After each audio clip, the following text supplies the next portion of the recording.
la tenue de ces journées serait impossible sans les partenaires d'EDV. On va donc les entendre, ces partenaires, tout au long de ces journées. Leurs témoignages vont venir ponctuer régulièrement les séances de travail. Et j'aimerais tout de suite appeler Arnaud Wiesbeck, directeur général de Présence Assistance.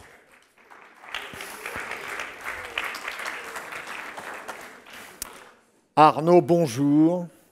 Bonjour. Est-ce qu'il fonctionne ce micro? Je ne sais pas, ouais, il fonctionne. Tout va bien. Très bien. Bonjour Arnaud, alors je le disais, vous êtes directeur général de Présence Assistance. Tu me dis vous maintenant. Comment? Tu me dis vous. Ah, je te dis vous. Non, bah alors, on y va. Oh. Je vous écoute, François-Xavier. Bon alors, si tu y tiens. Voilà, je préfère. Alors Arnaud, juste une première question. On en a pour 3-4 minutes ensemble.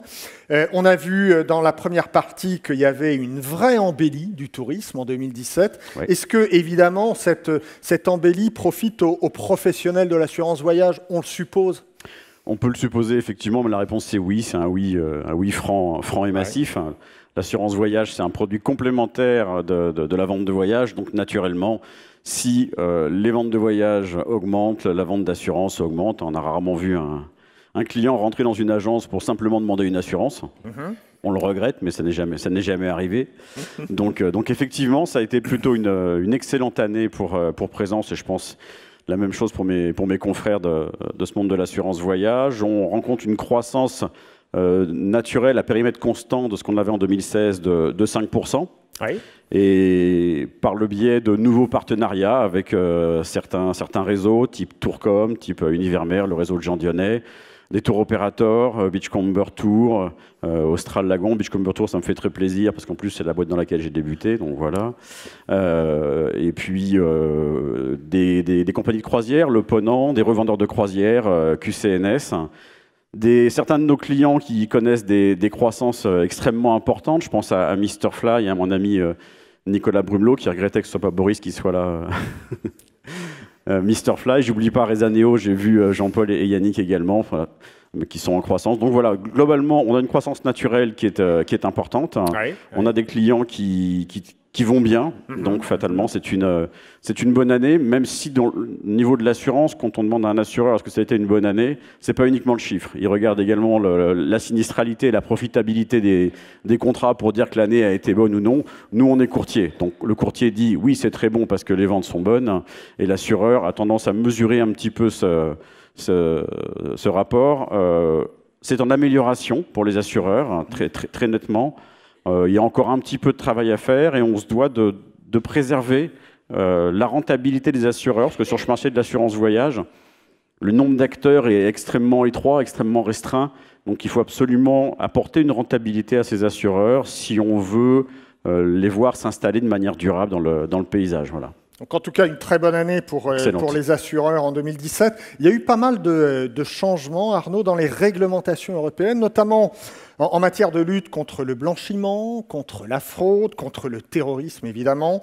Quels sont les impacts de ces changements sur le quotidien d'un courtier comme Présence? D'un courtier et puis derrière également d'une agence de voyage. Alors on ne va pas pouvoir rentrer dans le détail et aborder ce sujet de manière exhaustive, mais on va pouvoir l'effleurer un tout petit peu. Alex Philippon parlait tout à l'heure de ratios de solvabilité que vont connaître les agences de voyage dans très peu de temps. Les acteurs de l'assurance, ils sont rentrés depuis le 1er janvier 2016 avec l'application de la directive Solvency 2, Solvabilité 2, qui a pour but d'imposer aux compagnies d'assurance des ratios de solvabilité bien supérieurs à ce qu'ils étaient auparavant. Oui. Alors c'est pour protéger le consommateur en contrôlant les marges de solvabilité des assureurs. On fait en sorte que les assureurs ne fassent pas faillite et que le consommateur soit protégé. Une marge de solvabilité dépend directement des actifs qualitatifs et quantitatifs des actifs détenus par les compagnies d'assurance. Jusqu'au 1er janvier 2016, les assureurs avaient pour habitude d'investir de manière massive dans les actions d'entreprise, cotées ou non cotées. Oui. Alors c'était des investissements un petit peu risqués, mais qui pouvaient être très rémunérateurs.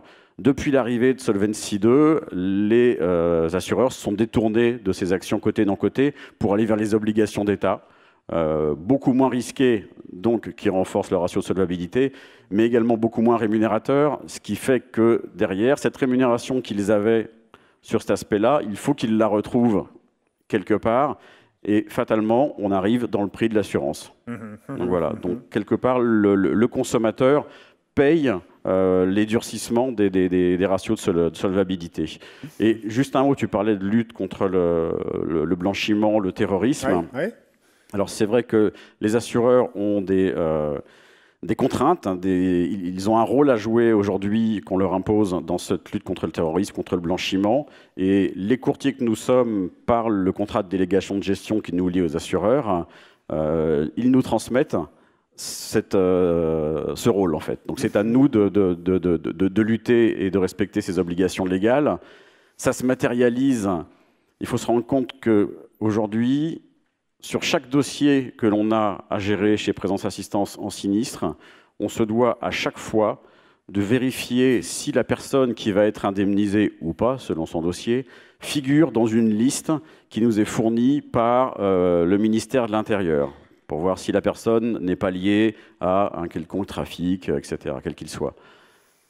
Donc sur chaque dossier, on a mesuré que sur chaque dossier, ça nous prend à peu près entre 5 et 6 minutes de temps de plus qu'auparavant pour pouvoir faire ce genre de vérification, parce que ce n'est pas automatique, c'est un PDF qu'on nous envoie avec la liste intégrale de tous les gens qui sont concernés. Donc 5 à 6 minutes multipliées par 30 000 dossiers à gérer juste en ce qui concerne Présence. Vous voyez le temps que ça peut rajouter derrière et la productivité que ça impacte. Donc voilà, donc pour un courtier comme nous, ça a un impact également sur le fonctionnement, sur les délais que l'on peut mettre à gérer un dossier, et donc à nous derrière d'améliorer cette productivité pour pouvoir retrouver les délais initiaux. Et puis je regardais également sur mon smartphone, je reçois en tant que dirigeant de Présence quotidiennement à peu près une vingtaine de réquisitions par compagnie d'assurance avec laquelle nous travaillons. On travaille avec 5 ou 6, donc ça fait une centaine de réquisitions par jour pour vérifier parmi, non pas les gens qui ont un dossier en cours de gestion, mais tous nos assurés. Donc toutes les souscriptions que vous faites en agence, on doit vérifier quotidiennement sur une centaine de dossiers pour voir si ces personnes-là ont été assurées ou pas et le communiquer au ministère de l'Intérieur. Donc ça rajoute encore de la lourdeur. Et voilà, donc 5 minutes plus 5 minutes multipliées par 30 000 dossiers, plus tout ce qu'on a après en souscription, cela fait derrière des gens en plus pour gérer ce genre de choses. Voilà. Donc une bonne année 2017, un métier qui se complexifie. En 2018, Arnaud, quelles sont les nouveautés qu'on peut attendre dans la gamme de produits Présence ? Alors on va faire évoluer notre gamme de produits en 2018. On a une gamme qui existe depuis 2 à 3 ans, qu'on faisait un peu évoluer chaque année en fonction des problèmes que rencontraient les agents de voyage.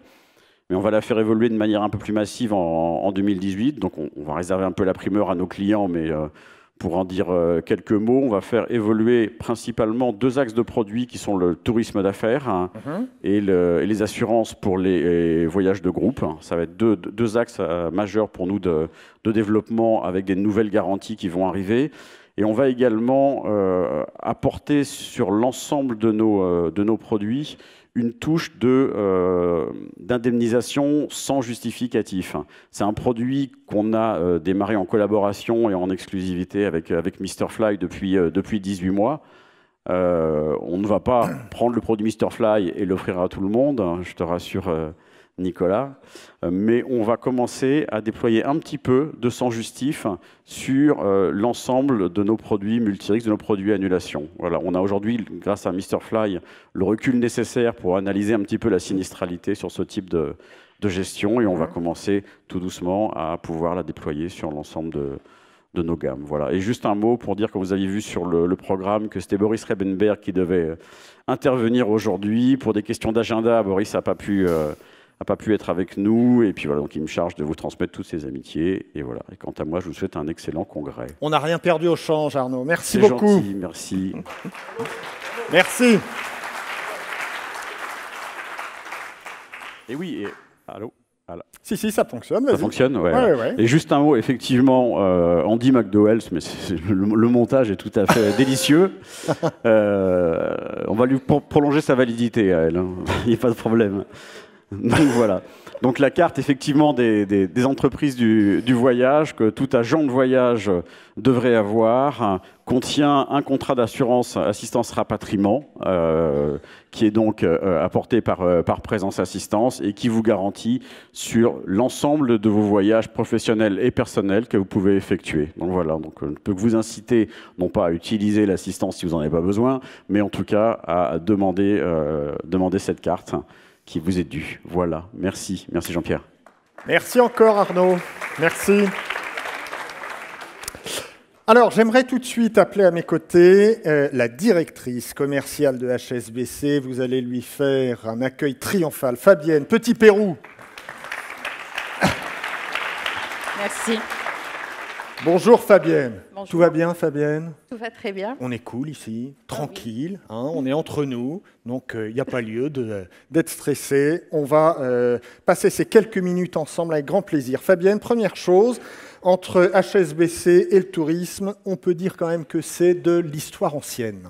Oui, c'est une très longue histoire. Ça remonte même à des décennies, pas la nuit des temps, mais à des décennies, de la Banque de Becbo, en passant par la Banque Hervé à HSBC aujourd'hui.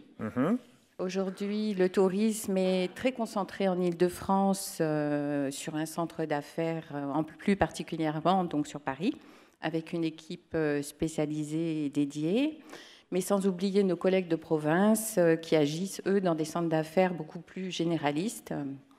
Mais il va y avoir des idées qui vont suivre.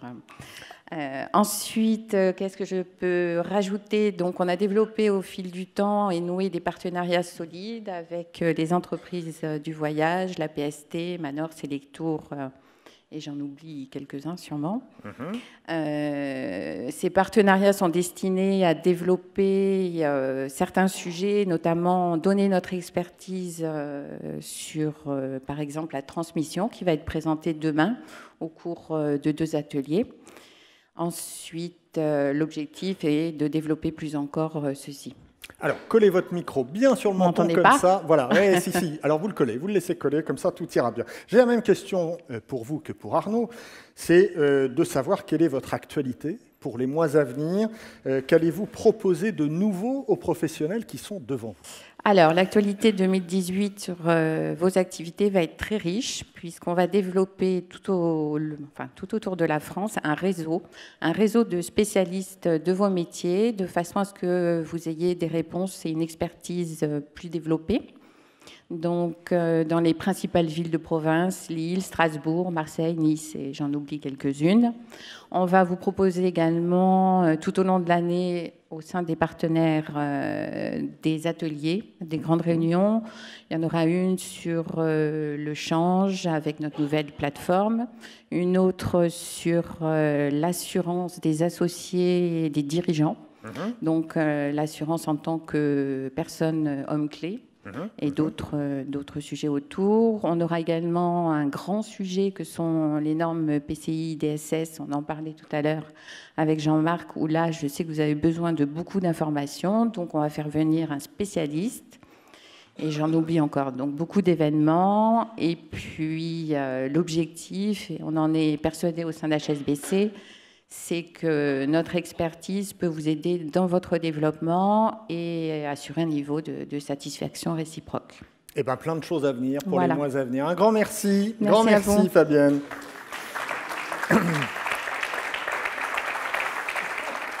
Alors, on va commencer par laisser la parole à 2 de nos partenaires, puisque vous savez, c'est un peu la règle du jeu.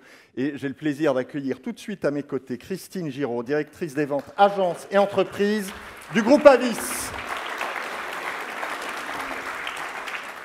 Bonjour Christine, est-ce que ce micro marche bien? Est-ce qu'il marche bien? Il marche parfaitement bien. Bonjour François-Xavier, bonjour à tout le monde. C'est toujours un plaisir de te voir et de t'accueillir Christine, franchement. Également, surtout à 9h du matin François-Xavier. C'est ce qu'on appelle le bizutage des nouveaux partenaires. Merci Jean-Pierre et François-Xavier. Bon. C'est là qu'on compte ses amis en même temps. Et il y en a pas mal.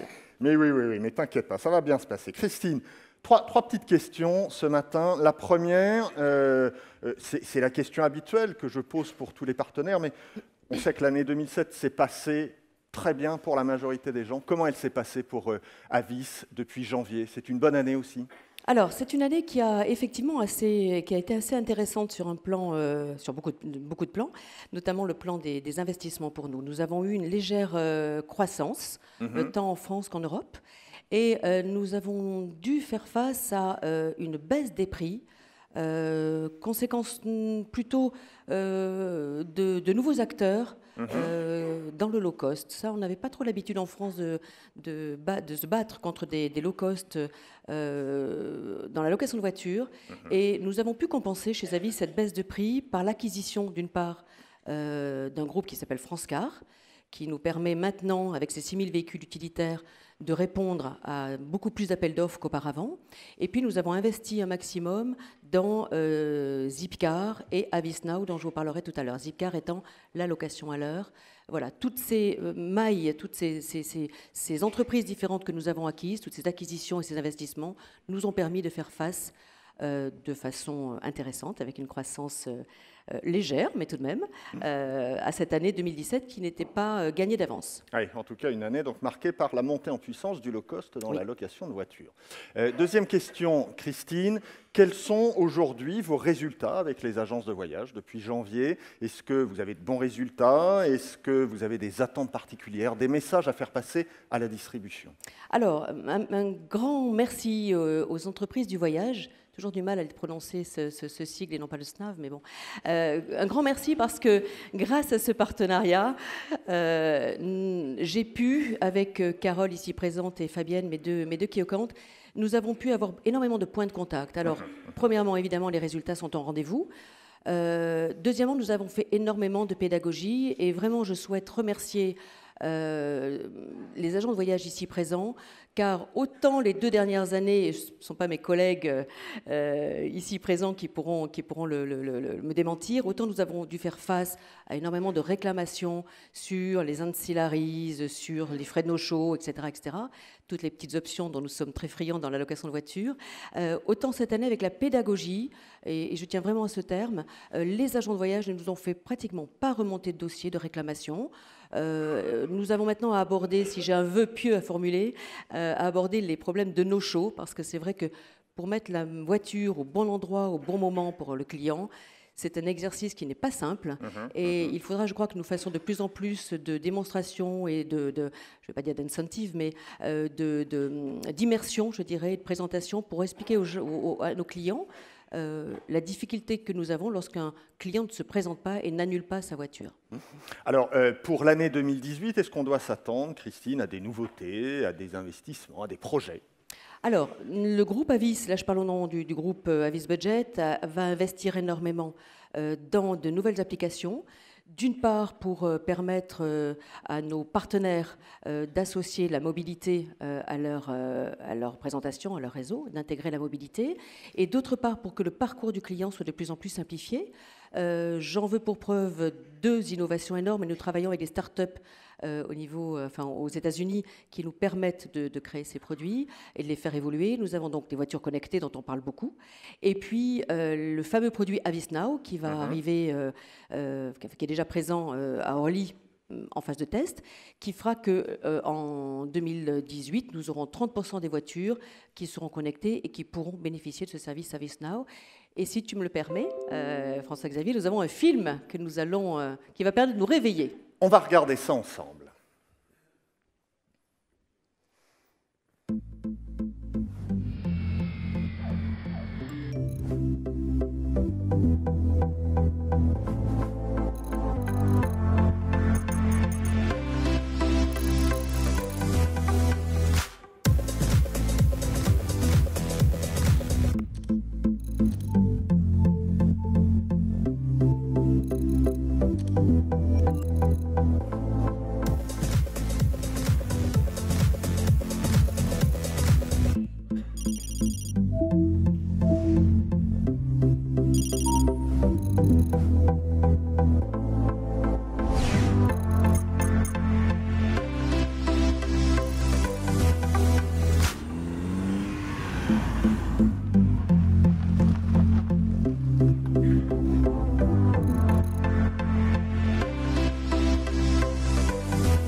Voilà, excellente journée, excellente convention à tous. Merci beaucoup, Christine.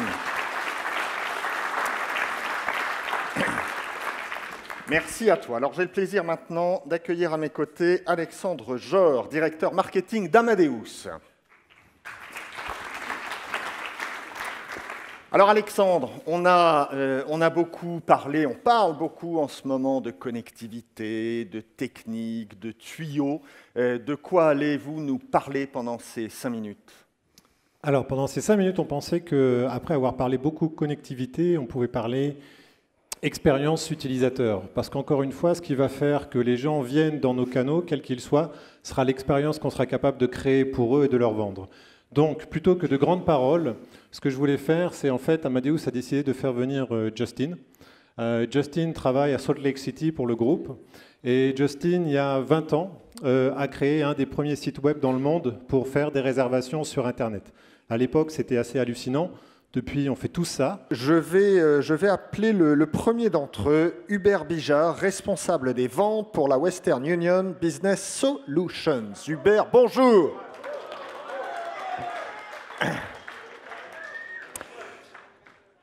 Bonjour Hubert. Bonjour François-Xavier. Vous allez bien ? Très bien. Tout va bien Hubert. Bonjour à tous.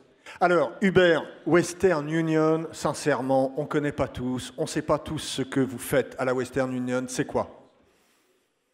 Western Union Business Solutions, que je représente aujourd'hui avec Nathalie Vitré, est la branche entreprise du groupe Western Union. Oui. Nous sommes un partenaire spécialisé sur 2 métiers, le traitement de vos paiements en devises dans plus de 135 devises et la sécurisation de vos marges via la gestion du risque de change. Nous intervenons en complément de vos partenaires bancaires existants avec 3 valeurs ajoutées principales. La première, la transparence et la compétitivité sur les taux de change. La seconde, la compétitivité, la lisibilité sur les frais liés à ces opérations.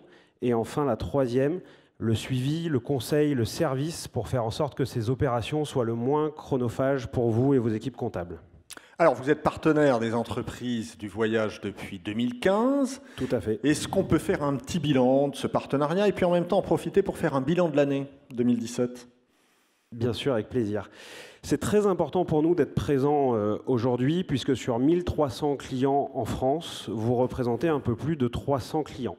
Vous êtes donc le secteur d'activité le plus représenté dans notre portefeuille client. Nous sommes effectivement partenaires depuis le Congrès de Marseille, depuis 2015. Nous sommes également membres associés du CETO. Et cette année, notamment, nous avons participé à de nombreux événements, conventions régionales, conventions de réseau, qui nous ont permis encore de nombreuses entrées en relation avec des agences indépendantes, des mini-réseaux, des groupistes, des tours opérateurs. Donc une année 2017 très satisfaisante pour nous d'un point de vue relation avec les entreprises du voyage et leurs adhérentes. Alors une bonne année, quels sont les projets pour les mois à venir, pour l'année 2018, les projets, les nouveautés ? Alors 2 grosses nouveautés cette année. La première qui va concerner donc la partie paiement avec le lancement d'une nouvelle plateforme, Edge, plus moderne, plus intuitive. Certains d'entre vous ont d'ailleurs déjà la chance de l'utiliser et on va citer une fonctionnalité majeure de cette plateforme qui est la possibilité de réaliser des virements instantanés et sans frais vers certaines destinations. Voilà. Et ça, c'est la première. La première. La deuxième nouveauté, qui date d'il y a quelques jours, qui est l'élargissement de la gamme de devises proposées en termes de couverture. Jusqu'à présent, nous vous accompagnons sur environ 40 devises dans vos achats à terme et autres stratégies.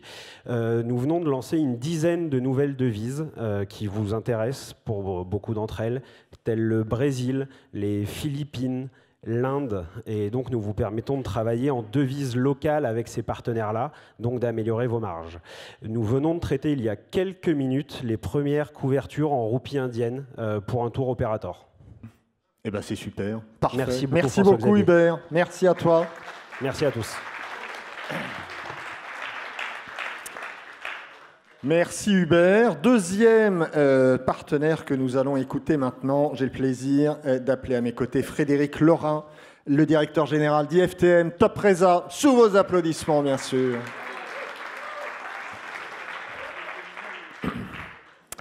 Alors Frédéric, On a deux petites questions ensemble.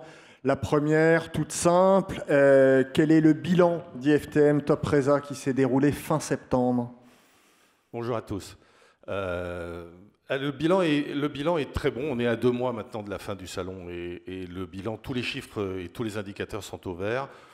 Les chiffres le disent, les enquêtes post-salon le disent et tous les échanges que j'ai pu avoir avec les différents exposants le démontrent aussi.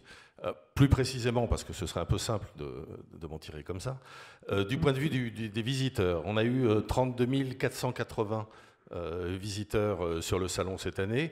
32 480, ça ne veut pas dire grand-chose en soi. Ce dont il faut se rappeler, c'est que c'est 5% de plus de visitorat que l'année précédente, et avec un taux de satisfaction des visitorats de 89%.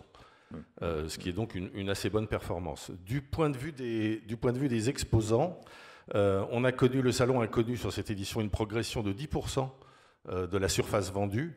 Alors là aussi, au-delà de l'aspect purement commercial, c'est pour nous le signe de l'intérêt porté par la profession au salon. Et c'est dû principalement avec l'arrivée de nouveaux exposants, mais aussi, et c'est notable, à l'augmentation de la surface d'exposants réguliers.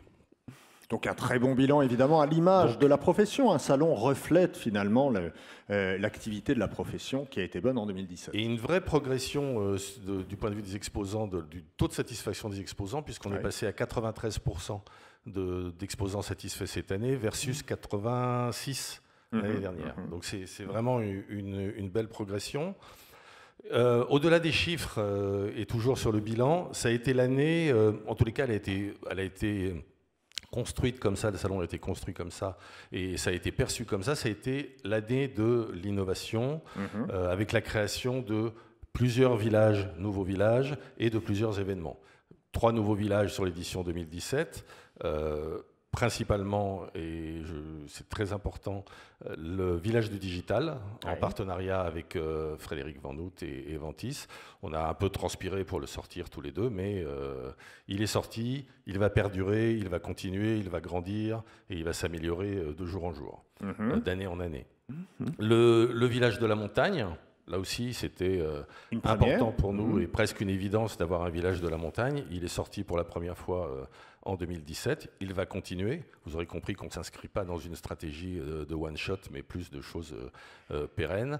Et puis, puisque c'était l'année du tourisme durable, mondial du tourisme durable, on a également mis en scène et mis en place un village du tourisme durable en collaboration avec l'ATD, acteur du tourisme durable. Oui, et puis on pourrait rajouter le hackathon, tout ça. Alors, enfin bref, il y a eu pas mal de...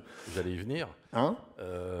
Effectivement, plusieurs nouveaux événements. Enfin, la progression et l'amélioration de certains événements comme la Travel Agent Cup, que vous connaissez bien, la Travel Agent Cup, le Startup Contest, et aussi, et ça c'est une vraie nouveauté, avec le hackathon qui a eu lieu pour la première fois cette année et qui a connu un grand succès. Tout ça, c'est le signe et la volonté du salon d'inscrire le digital de manière de plus en plus importante dans le salon.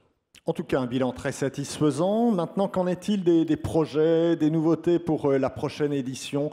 Précise-nous la date déjà de la prochaine édition. Alors, la prochaine édition sera toujours Porte de Versailles. On va repasser dans le Hall 7. Très bien. Tu vois, ça passe comme une lettre à la poste. Formidable. On va repasser dans le Hall 7 et ce sera du 25 au 28 septembre 2018. Oui. Voilà. Alors, juste un point pour finir sur le bilan, François-Xavier. Oui. On sait tous, et vous êtes très attachés à l'importance de la fréquentation par les agents de voyage du salon. À noter que... par rapport à 2016, on avait 5019 agents de voyage qui étaient sur le salon, qui sont venus sur le salon en 2016. On a eu plus de 6000 en 2017. Donc tout ça va dans le bon sens. Ça, c'est pour la partie bilan ? C'est pour la partie bilan. Sur les projets 2018, puisque c'est ça ta question, bon, on est à 10 mois du prochain salon, donc vous comprendrez que, bien sûr, on a pas mal de choses dans les cartons. Évidemment, j'aime bien qu'on ménage quelques effets de surprise, et nos amis de la presse aussi. On a une conférence de presse mardi pour parler de 2018. Donc je ne vais pas dire grand-chose de ce point de vue-là. Ce qui est sûr, parce que c'est un projet, en tous les cas c'est inscrit de manière forte dans la stratégie du salon, c'est qu'on va s'attacher année après année à enrichir, améliorer l'offre et l'expérience client, parce que c'est important. Nous ne sommes pas, et plus en tous les cas, même si ça a été la perception de certains pendant de nombreuses années, des vendeurs de moquettes ou des vendeurs de cloisons. On doit devenir des experts de la mise en relation et de faire évoluer tout cet écosystème. Bon, on attend ces annonces avec impatience. Tu n'es pas venu tout seul, tu es venu avec un petit film, je crois. Absolument, puisqu'on est tous convaincus, enfin moi en tous les cas, et vous j'espère aussi, de la bonne qualité de l'édition 2017, je n'ai pas pu résister de vous projeter une petite vidéo un peu longue de 3 minutes 16, mais vous allez voir, c'est une vidéo best-of de l'édition 2017.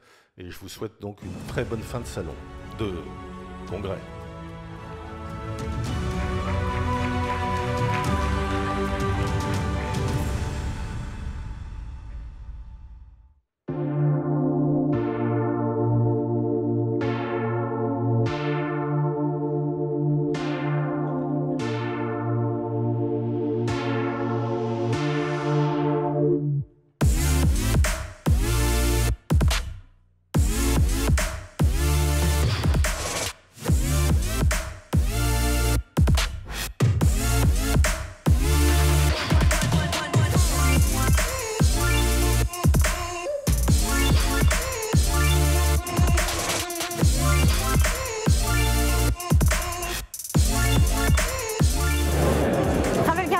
Nous sommes ravis d'avoir gagné le premier prix de l'IFTM, Startup Contest. On a gagné un très beau prix pour l'année prochaine, un très beau stand.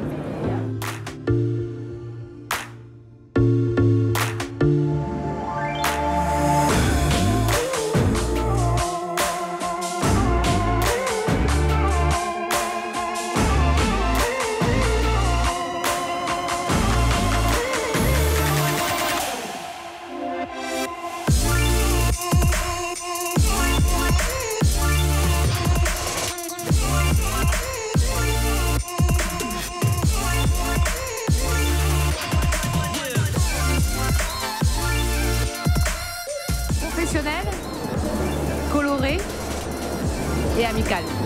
Digital, innovation, perspective et succès. Qu'est-ce que je dois dire sur ce salon? Et que cette édition est formidable, une merveille. L'innovation, le business, les gens travaillent, les allées sont pleines. Voilà. Mais tu me retires les mots de la bouche. Voilà.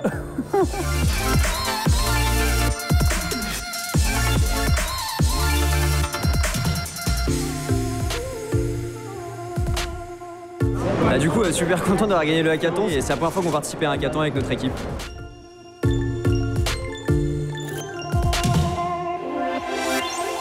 Costa Rica, Cuba, Sénégal.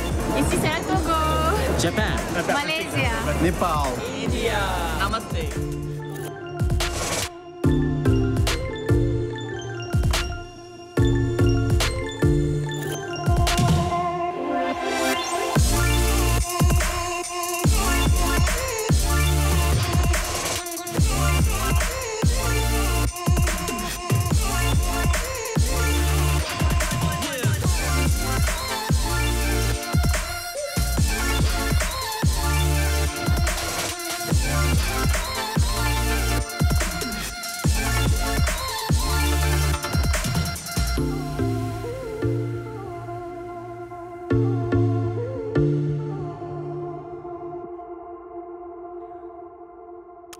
Rendez-vous l'année prochaine. Merci. Merci Frédéric.